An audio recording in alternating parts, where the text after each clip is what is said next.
Assalamu alaikum wabarakatuh. My name is Arif Muhammad Khan. I am a student. എന്റെ ചോദ്യം ഇസ്ലാം ഒരു പരിഹാരം എന്ന വിഷയത്തെ പറ്റിയാണ്. മനുഷ്യൻ നേരിടുന്ന എല്ലാ പ്രശ്നങ്ങൾക്കും ഇസ്ലാമിൽ പരിഹാരമുണ്ടെന്ന് നാം പറയുന്നു. ജിന്ന് ബാധിച്ച ഒരാൾക്ക് എന്ത് പരിഹാരമാണ് ഇസ്ലാമിനെ നിർദ്ദേശിക്കാനുള്ളത്? ദയവ് ചെയ്ത് ഇത്തരം രോഗം സുഖപ്പെടുത്താൻ എന്തെങ്കിലും മാർഗങ്ങൾ നിങ്ങൾക്ക് നിർദ്ദേശിക്കാൻ കഴിയുമോ? ജിന്ന് ബാധിച്ച ഒരാളെ സുഖപ്പെടുത്താൻ ഇസ്ലാം നിർദ്ദേശിക്കുന്ന മാർഗം എന്താണെന്നാണ് നിങ്ങൾ ചോദിച്ചത്. നിങ്ങൾ ഖുർആൻ വായിക്കുകയാണെങ്കിൽ ജിന്നിനെ പറ്റി അറിയാം. അൽഹംദുലില്ലാഹ്.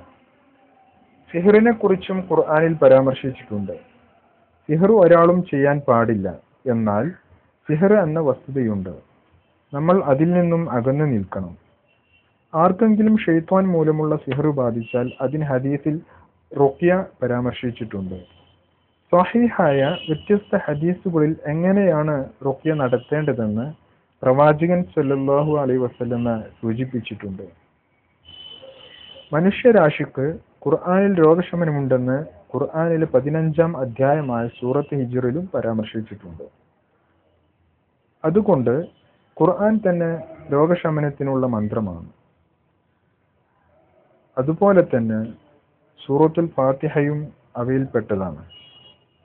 ആർക്കെങ്കിലും ജിന്നുബാധ ഉണ്ടാവുകയാണെങ്കിൽ അതിന് സ്പെഷ്യലിസ്റ്റുകളായ ആളുകളുണ്ട്.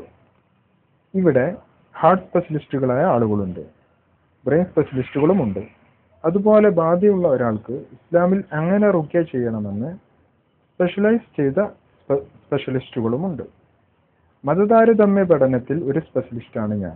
റുഖ്യയിൽ ഞാനൊരു സ്പെഷ്യലിസ്റ്റ് അല്ല. റുഖ്യ എങ്ങനെ ചെയ്യണമെന്ന് സ്വഹീഹായ ഹദീസുകളിൽ വന്നിട്ടുണ്ട്. എങ്ങനെയാണത് ചെയ്യേണ്ടത്?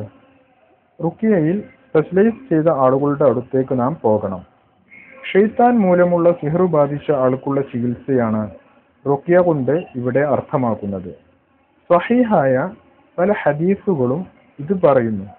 എന്നാൽ ഖുർആനിൽ നിന്നും സുന്നത്തിൽ നിന്നും വ്യതിചലിക്കുന്ന ആളുകളുടെ അടുത്തേക്ക് പോകാതിരിക്കാൻ ശ്രദ്ധിക്കണം.